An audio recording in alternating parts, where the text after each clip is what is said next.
All right, we are reading Corrie tenBoom, Keeper of the Angel's Den by Janet and Geoff Benge. We are on chapter 5, titled The Secret Room. Corrie tossed and turned in bed that night in her room on the top floor of the Benge. She tried to imagine herself bursting into the food office and demanding ration cards, or else what? What else could she do? Then, as the bells of St. Bavo chimed midnight, an entirely new thought struck her. She didn't have to steal the ration cards on her own. There were many loyal Dutch men and women who would help her. Finally, she drifted off to sleep with a plan beginning to take shape in her mind. She remembered that the husband of a woman from church worked in the food office in Haarlem. His name was Fred Kroonstra, and perhaps he could help. The next afternoon, Corrie pushed her old bicycle out into the alleyway and began the short ride to the Kroonstra's house. Like all the other bikes out that afternoon, hers made a terrible clatter over the cobblestones. A year before, the Germans had made all the people in Holland hand over their bicycle tires to be shipped to Germany to help with the war effort. Corrie supposed the rubber in them had been used to make truck tires. As she pedaled hard against the wind, Corrie thought about what she was doing. She didn't know the Kroonstras very well. What if they were on the Nazi side? What if they turned Dutch underground workers in for the reward money? As she rode along, she prayed that something would happen to stop her from reaching their house if it was not safe for her to do so. Nothing happened, and soon Corrie found herself asking Fred Kroonstra for help. He listened without saying much, and Corrie began to fear she'd gone too far.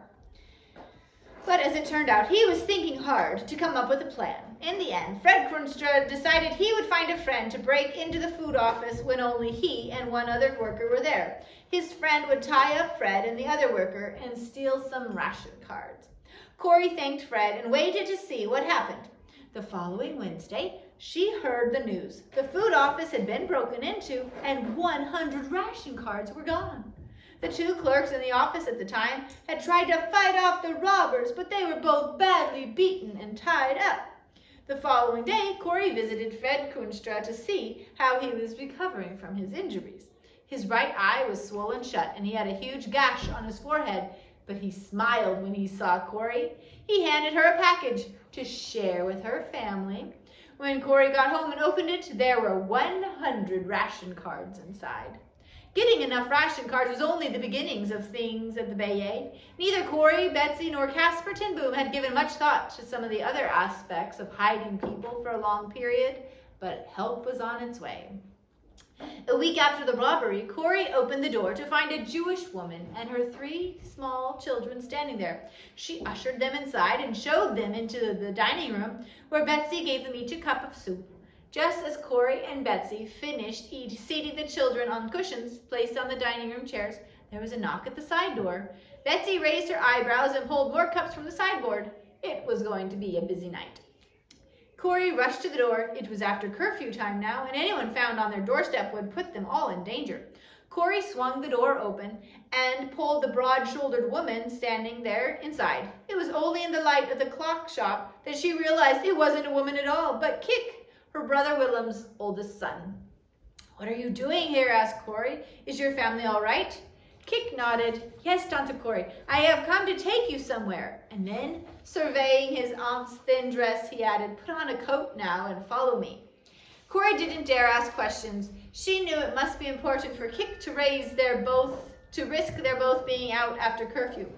When she came down, Kik was wrapping an old sheet around the rims of her bicycle wheels. "Not too glamorous," he said, smiling, but it sure cuts down on the noise.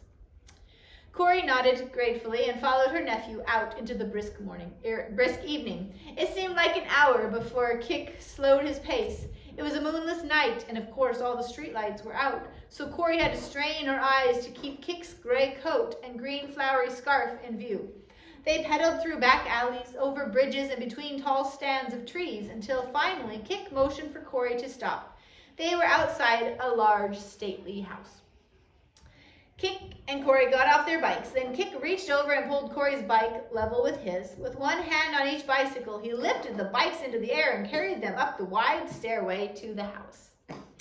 There was no need to ring the doorbell. The door opened at just the right moment, and Kik walked in, a bicycle in each hand, as though it were the way he visited everybody.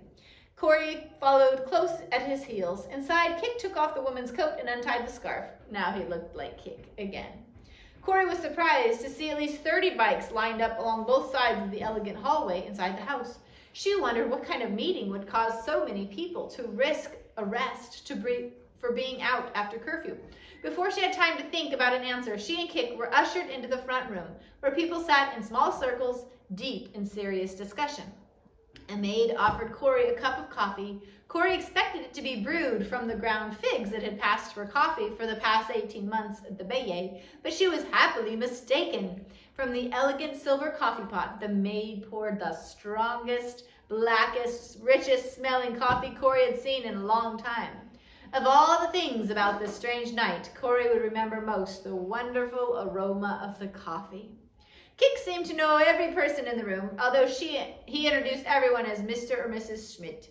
Corrie understood perfectly. The less people were able to tell the Nazis about each other, the better. Soon, the 30 or so Mr. and Mrs. Schmidts in the room were all explaining to Corrie how they could help her. There was an amazing array of offers of help. A man with a bald head said he could get permission to bury the bodies of divers. A woman with thick green stockings said she knew of a midwife who would deliver babies under difficult conditions. A younger man offered to reconnect the Benge's telephone. The girl beside Corrie offered the services of an expert forger. Corrie tried to take in all the information, but her head was spinning. She hadn't even thought about people dying or having secret babies at the Benge. For the first time, she understood that many of these people expected the occupation to go on for many more months, even years. Clearly, she and Betsy and her father were going to have to get more serious about their guests. As she pedaled back through the streets of Haarlem long after midnight, Corrie thought about the last conversation she'd had. A man with an enormous mustache had asked her where the guests at the Benge would hide during a raid. Corrie had to admit there was really nowhere. Maybe they could climb out onto the roof and hide there. The man had shook his head and said, "That will not do. Lives depend on the right hiding place. I will send someone over to you in the next few days. His name is Schmidt, and he builds the best secret rooms in all of Haarlem." The next few days flowed much as the ones before. Some guests stayed one night, and some stayed 1 week, and some, like Meyer Mosel, whom they had renamed Jussi, would stay till the end. Jussi had been a cantor at the synagogue in Amsterdam, and because of his Jewish looks, Willem had not been able to find anyone who would risk taking him in. Jussi's pregnant wife, Dora, and their 2 small sons were more fortunate. A Dutch farmer and his family were looking after them. With more Jews arriving at the Benge every day, Corrie was very glad when, a week after the midnight meeting, a Mr. Schmidt stepped into the clock shop one morning and introduced himself as a building inspector. Corrie greeted the little man and showed him all the precautions they had worked out so far. There was a clock advertisement in the window. Corrie explained to him that if it was ever turned upside down, it was dangerous for anyone to enter. Mr. Schmidt thought that was a good idea. Next, Corrie showed him the hiding place under the stairs where the radio was kept. He liked that too, especially the way the hinge on the step was hidden. Then they began to discuss where to put a secret room. The room had to be big enough for 7 or 8 adults to fit into, and Mr. Schmidt explained it should be as high up in the house as possible, so the guests would have the best chance of reaching it once a soldier entered the house on the bottom floor.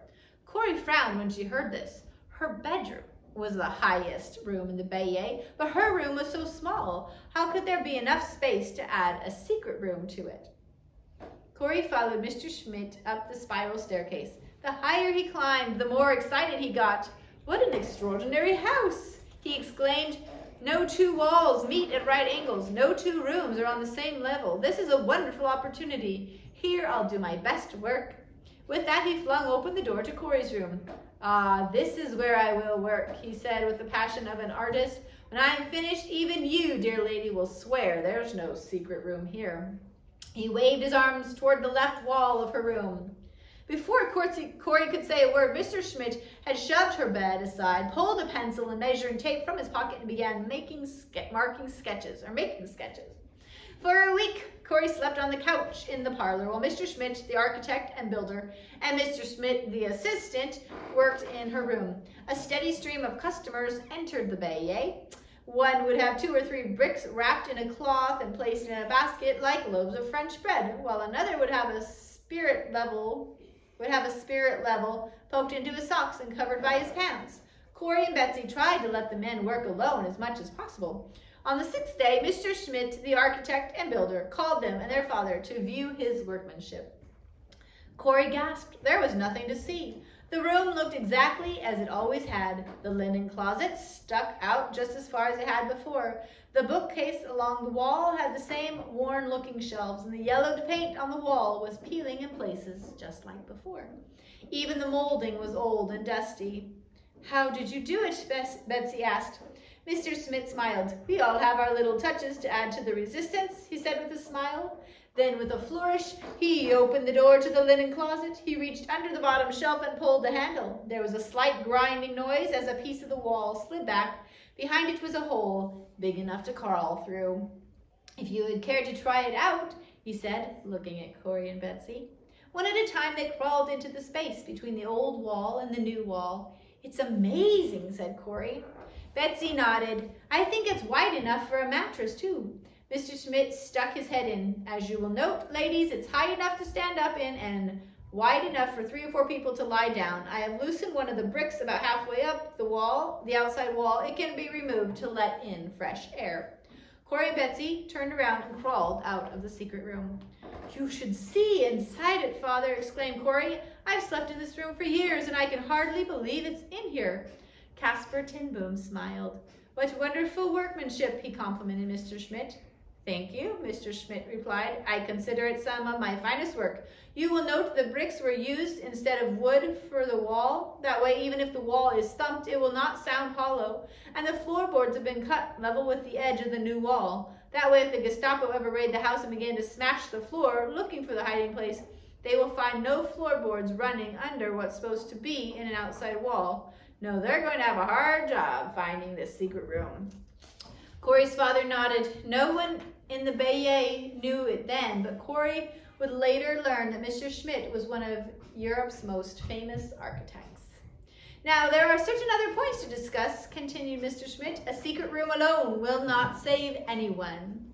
Together they climbed down the spiral staircase and settled into the dining room. Betsy made a pot of tea while Mr. Schmidt gave Corrie a list of pointers. First, he pointed out that everything a guest has should be stored in the secret room. That way, when the alarm is given, the guests just have to worry about getting themselves into the hole. And when they do have to flee to the room, they should be careful to take with them anything they've been doing, be it needlepoint or half-written letters, even pipe ashes, anything that would alert the Gestapo to there being someone else living in the house. If they were eating, they should take their food, plates, and silverware with them too. There would be no way to get the extra plates washed and put away in time. The secret room should also be stocked with water and vitamins at all times. And a mattress should be on the floor along with a good supply of blankets and a pot with a lid to serve as a toilet. Corrie's mind boggled with all the details. She hoped she'd remember them all, but Mr. Schmidt was not finished. The middle of the night is a favorite time for a Gestapo raid. You must practice waking each other from a dead sleep and getting to the room as quickly as possible in complete darkness. Remember, it will be quieter at night.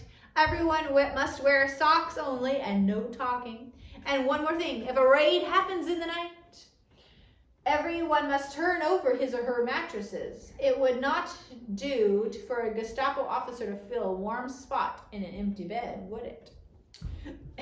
Corrie supposed it wouldn't, but she could hardly imagine some of the young mothers and an old woman who had stayed with them so far flipping their mattresses over in the dark and then dragging 3 or 4 children to the secret room. "Oh, and you need some kind of alarm system inside the house," Mr. Smith said, sipping his tea. "I will arrange for someone to set it up for you soon. And laundry? Watch the laundry. If there are clothes that don't fit any of you hanging on the line or draped near the stove," he shook his head as his voice trailed off. Corrie understood his point. Mr. Schmidt left the Benge 10 minutes later. As Corrie showed him to the door, he offered one last piece of advice. Practice the routine. It must not take more than a minute for all your guests to get from wherever they are into that secret room. Corrie locked the door behind him and walked back to the dining room. She slumped down into a chair, feeling totally exhausted. How would it ever work? 7 or 8 people were supposed to disappear without a trace in 60 seconds? They would practice it as best they could, but silently she prayed they would never have to prove it in a real emergency. And that's the end of chapter 5.